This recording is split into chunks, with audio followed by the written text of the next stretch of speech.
안녕 해바라기들. 저는 오늘 녹화를 하고 이제 집에 왔는데 그래서 이렇게 맥주 한잔 하면서 제가 정말 감명 깊게 읽었던 일라논나 유튜버님의 햇빛은 찬란하고 인생은 귀하니까요, 여기서 제가 인상 깊게 읽었던 구절들을 체크를 해놨는데 그거를 좀 여러분들에게 읽어드리고 싶어서 이렇게 자리에 앉았어요. 맥주를 한 잔 같이 할게요.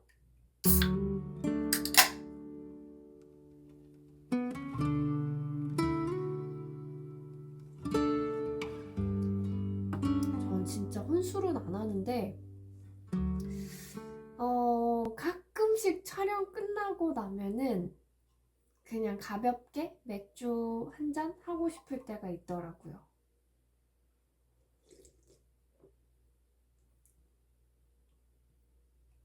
그리고 그냥 개인적으로는 꽃향기 나는 맥주 좋아해서 이 블랑 맥주가 맛있는 것 같아요.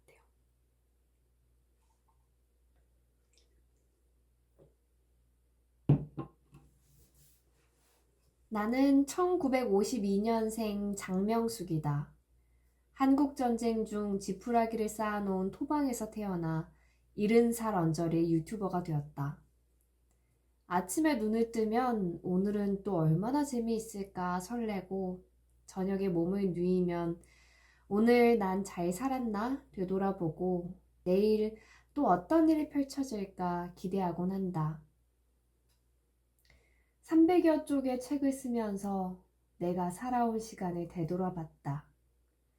사는 게 참 극기훈련 같았는데 이제와 생각해보니 이게 겨우 요거야? 하는 생각이 든다. 얼굴은 작고 입은 유난히 커서 어릴 때부터 못생겼다는 소리를 들었다. 몸도 약해서 잦은 병치레로 고생도 좀 했다. 그런데 이런 외모를 가지고 태어나서일까? 아니면 이런 외모를 지적하는 환경 때문이었을까? 확실한 건 그런 환경이 준 콤플렉스가 나를 패션계로 끌어들였다는 점이다. 덕분에 화려한 조명도 받았고 세상의 어두운 그림자도 보았으며 나를 가꾸고 아끼고 사랑하는 법도 배웠다. 현모양처라는 이데올로기에 묶여 버거웠지만 나에게 주어진 역할에 최선을 다하고자 노력했다. 여자라서 받았던 서름도 있었고, 동양인이라서 소외감도 느꼈고, 일하는 엄마라서 겪은 슬픔도 있었다. 이 나이가 되니 곳곳에서 사는 게 뭘까라고 묻는다. 사는 게 뭐 별것일까? 태어나졌으면 열심히 사는 거고, 어려운 이들을 돕고 살면 좋고, 내 몫을 책임져 주지 않을 사람들의 말은 귀담아 두지 말고, 인생의 고비마다 되풀이하던 말이 있다. 그래, 산이라면 넘고 강이라면 건너자. 언젠가 끝이 보이겠지. 늘 발을 동동 구르며 살았던 지난날, 힘들 때마다 외웠던 구상의 시 꽃자리를 읽으며 이런 생각을 했다. 지금 내가 걷는 이 길이 가시밭길이어도 어느 날 돌이켜보면 꽃길 같겠지.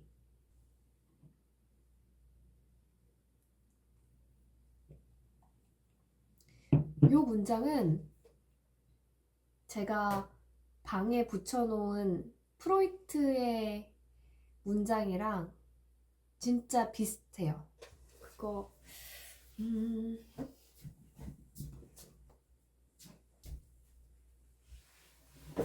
요거 제가 저의 방 침실에 붙여놓은 종이인데 영어로 써있는데 해석을 하자면 언젠가 회상을 해보면 정말 힘들었던 시간들이 가장 아름다운 순간으로 기억이 될 것이다. 이런 뜻이에요. 프로이트가 한 말인데 이 문장이랑 되게 비슷한 것 같아요. 지금 내가 걷는 이 길이 가시밭길이어도 어느 날 돌이켜보면 꽃길 같겠지.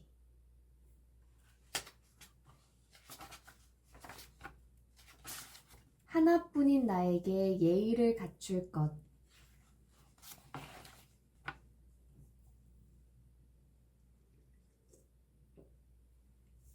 울고 있는 제자에게. 옛 제자가 찾아왔다. 오랜만에 보는 얼굴은 상하고 초췌해져 있었다. 이유가 있을 텐데 입을 쉬이 열지 못하던 제자는 마침내 오열을 터뜨렸다. 실컷 울게 가만히 기다려준 뒤 따뜻한 차와 보드라운 수건을 건네주었다. 제자는 전형적인 워커홀릭이었다. 오랜 세월 자신을 돌보지 않고 과부하가 걸린 줄도 모르고 앞만 보며 달려왔다.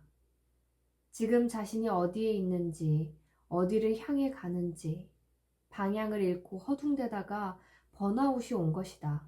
이렇게 번아웃이 오면 불면증을 겪게 되고, 불면증에 시달리다 보면 번아웃 증상은 더 심해진다. 알코올로도 신경 안정제로도 다스려지지 않으며 우울증이 깊어져 극단적인 상상까지 하게 된다. 작은 걱정을 크게 침소봉대하니 항상 불안하고 초조하고 이유 없이 가슴이 덜컥 내려앉으며 심지어 부정맥 증상까지 나타난다. 특히 엄하고 까다로운 부모님 아래서 자란 사람일수록 완벽주의 콤플렉스, 전능감 콤플렉스가 작동해 자신에게 지나치게 높은 수준의 기대를 걸거나 스스로를 극한까지 몰아붙인다. 부모님의 기대를 채우려는 마음이 커질수록 부담감도 커지고 자기 기대치를 넘지 못했을 때 심한 좌절감도 느낀다. 내 앞에 앉아있는 제자가 그런 환경에서 컸다는 걸 예전에 어렴풋이 들었던 기억이 났다. 제자에게 이런 콤플렉스의 모습이 있냐고 물으니 어찌하세요? 점쟁이 같으세요? 라고 말하며 그제야 희미하게 미소를 지었다. 어찌 아느냐고? 내가 다 겪어봤잖아. 정말요? 선생님은 항상 당당하시고 자신 있어 보여서 두려움이 없으신 줄 알았어요. 그럼 내 이야기를 들어볼래? 그렇게 저녁 내내 나의 고군분투기를 제자에게 들려줬고 이런 조언과 격려의 말도 전했다. 무엇보다 나를 위해 산다는 대명제를 세우라고. 나의 자식, 나의 남편 앞에 나라는 한 음절이 붙는 건 내가 존재해야 자식도 남편도 있다는 뜻이라고. 내가 없어지면 나의 우주도 멸망한다고. 자신을 들볶지 말고 내 삶의 중심에 자신을 두라고. 그러려면 자신의 어깨에 걸린 무거운 짐을 내려놓고 자신의 요구부터 먼저 알아차려서 들어주어야 한다고. 자신의 내면을 단단하게 만들어 놓아야 타인의 감정에 쉽게 휘둘리지 않게 된다고. 최선을 다한 거기까지가 자신의 몫이라고. 실패해도 창피해하지 말고 최선을 다해서 도전한 자신을 칭찬해 주라고. 쓸데없이 착한 사람 콤플렉스를 끌어안고 전전긍긍하다 보면 내 어깨에 온갖 굳은 일이 얹히게 되는 법이라고. 타인의 시선, 타인의 평가에 나를 내맡기지 말고 내 마음부터 따뜻하게 달래주고 품어주며 앞으로 나아가고 싶게 하는 에너지를 만들라고. 힘에 겨워 넘어지면 넘어진 채로 잠시 쉬어가고 주변 산천 경계도 구경하며 내 안의 소리에 귀를 기울여 보라고. 제자가 기운을 되찾은 것 같아 다행이었다. 인생이 한 번뿐이라는 게 이럴 때는 참 아쉽다. 첫 번째로 살면서 깨달은 것을 두 번째 태어나 살아가면서 써먹으면 두 번째 생은 참 수월할 것 같은데. 아니다. 그래도 한 번뿐인 게 좋다. 인생을 두 번 살면 힘들고 무서워서 못 살 것 같다.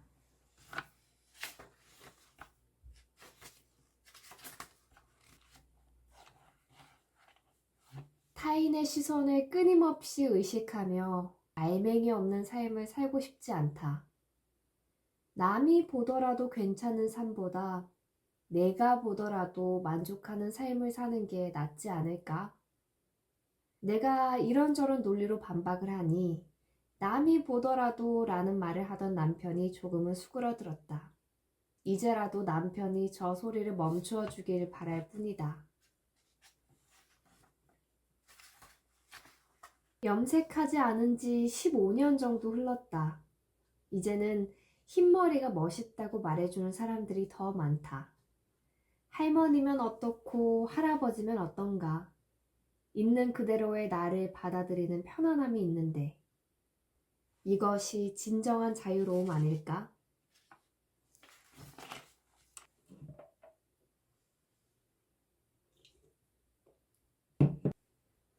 엄친아에 관하여 세상 모든 인간에게는 고유함이 있다. 각자의 고유함을 인정해 줄 때 존재감이 형성된다. 내가 존중받으며 성장할 때 타인도 나를 존중하는 법이다. 나는 엄친아라는 말을 들을 때마다 우리나라 모든 양육자여, 피양육자의 자존감을 지키고 키울 수 있는 호칭을 쓰자. 이렇게 쓰인 피켓을 들고 엄친아 부르기 금지 캠페인을 벌이고 싶다. 이탈리아에서는 양육자가 피양육자를 이렇게 부른다. 미아 스텔라, 우리말로 하면 나의 별. 미오 아모레, 나의 사랑. 미아 조이아, 나의 기쁨. 미오 테조로, 나의 보물. 따사롭지 않은가? 너는 세상에서 가장 중요한 존재야. 네가 있어 별이 뜨고 보물도 생기는 거야. 사랑, 별, 보물, 기쁨 등으로 불리니 아이들 자존감이 높아질 수밖에 없다. 엄친아 대신 나의 사랑, 나의 별, 나의 보물, 나의 기쁨 이라고 부르면 이 말을 듣고 자란 아이들이 얼마나 기쁠까. 얼마 전 영화평을 읽다가 밑줄을 크게 그어놓았다. 비교는 인생의 기쁨을 훔쳐가는 것. 더 나아지기 위해 내가 비교해야 할 대상은 남이 아닌 어제의 나다.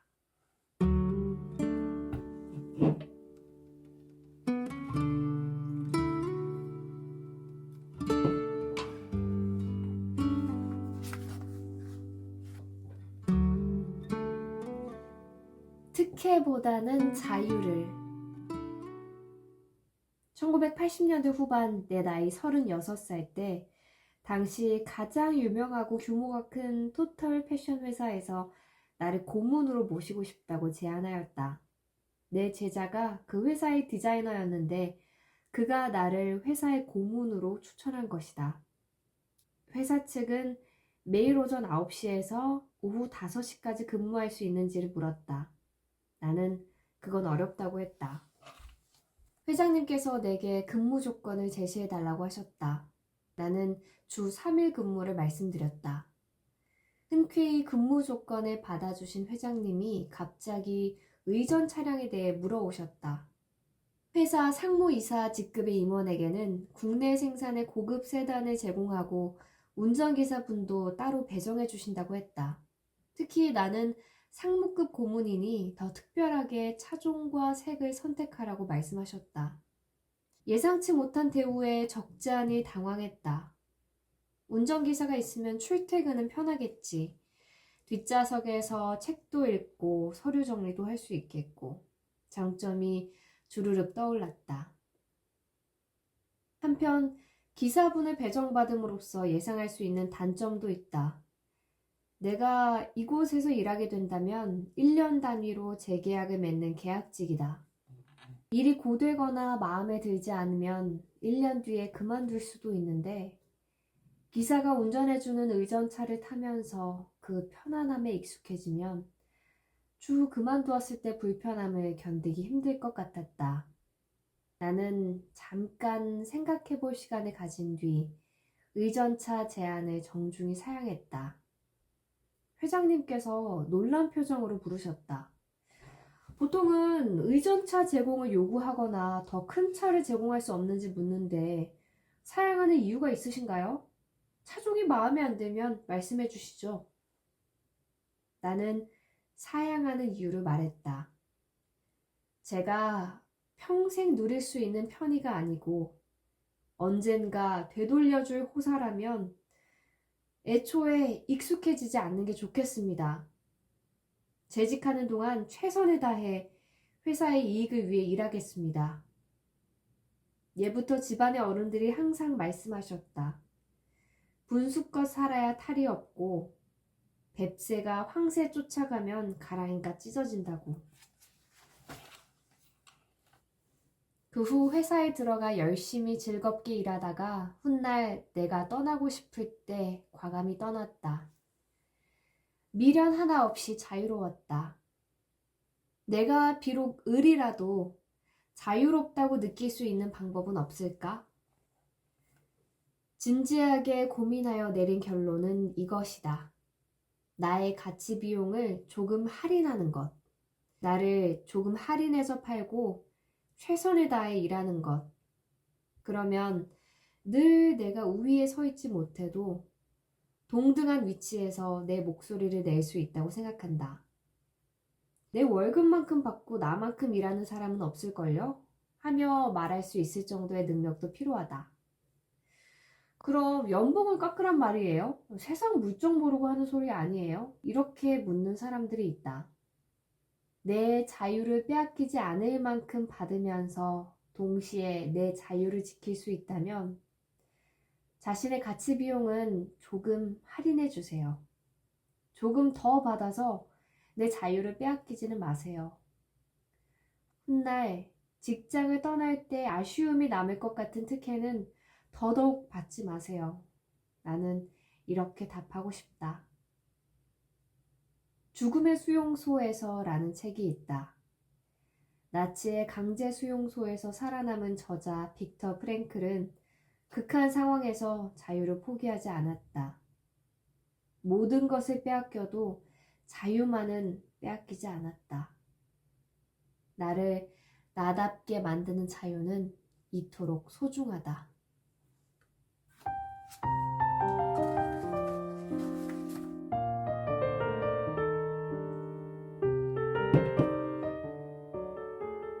오감 만족 행복 타임. 1시간 정도 햇살을 받으며 산책한 뒤 차가운 맥주 200cc를 마실 때 나의 미각은 행복해진다. 저는 500ml를 마시고 있네요. 하루 일과를 끝내고 따뜻한 물로 샤워한 뒤 새 잠옷을 입고 침대 위에 몸을 두인다. 그리고 새로 교체한 이불 호청을 만질 때 나의 촉각은 행복해진다. 목적지까지 한참 남았는데 차는 막히고, 하지만 바로 그때 자주 듣는 라디오 채널에서 좋아하는 음악이 흘러나올 때 나의 청각은 행복해진다. 집 근처 카페 앞을 지나가는데 좋은 커피 향이 풍겨나오고 그 향을 맡으면서 밀라노의 그리운 카페가 떠오를 때 그때 나의 후각은 행복해진다. 청각이 발달한 체질은 좋은 음악을 들으면 즐거워지고 소음에 더 예민하게 반응할 터이다. 후각이 발달한 체질은 향기로운 꽃향기를 맡을 때 입꼬리가 올라갈 것이고 미각이 발달한 체질은 맛난 음식을 먹을 때 기분이 좋아질 것이다. 행복이란 매 순간 내 오감이 만족할 때 오는 것 아닐까? 자기 몸에 집중할 수 있을 정도의 여유를 갖고 살며 내 오감 중 어떤 감각이 가장 잘 발달했는지 깨달을 정도로 자신을 관찰하고 사랑해야 자주 행복감을 느낄 수 있다. 머리만 굴리며 살지 않고 몸으로 느끼며 살아야 한다. 자기 자신의 몸을 토닥이고 쓸어주어야 행복해진다. 나는 인간관계를 정리했다. 나를 흔들리게 하는 사람도 불쾌함을 남기는 관계도 매번 같은 주제만 반복하는 모임도 정리했다. 정리하고 나니 그때부턴 시간을 내어서라도 만나고 싶은, 무언가 배울 게 있고 본받을 게 있는 인연에 집중할 수 있었다.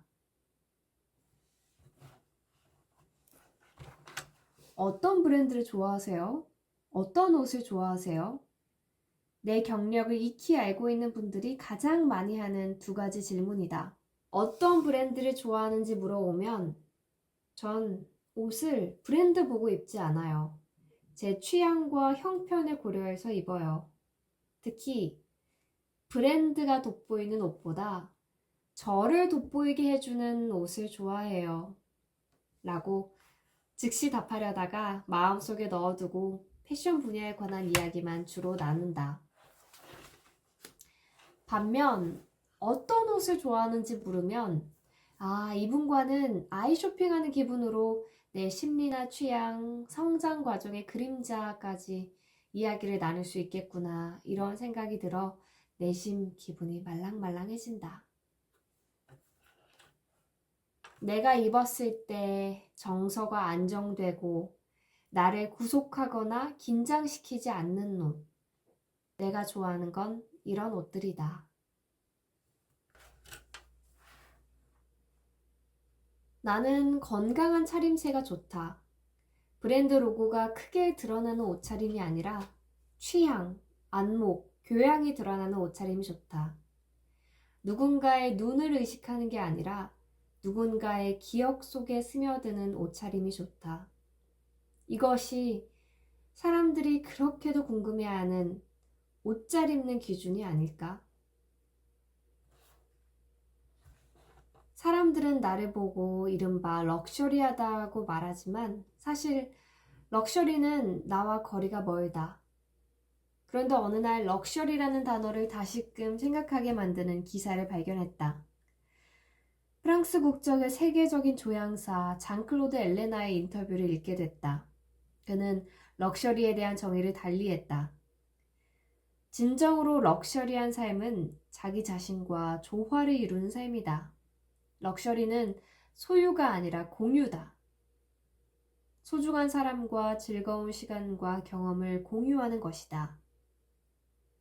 내가 아끼는 사람들과 행복한 시간을 보내고 추억을 만들며 세상과 내가 조화를 이루는 삶이 럭셔리라면 내 삶도 럭셔리의 정점에 있겠다.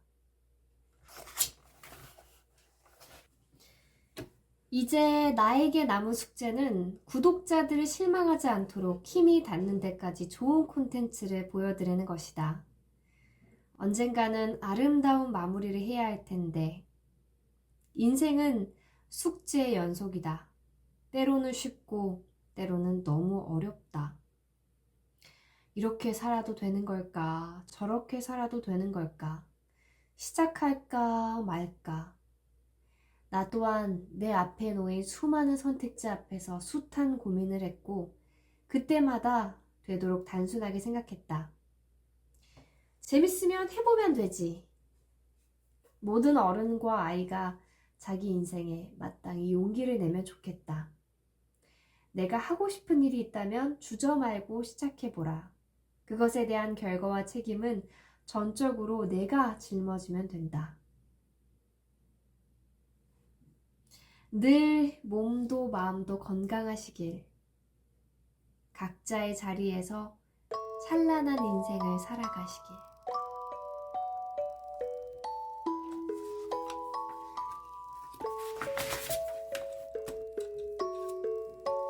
저는 이제 씻고 자러 갑니다. 안녕.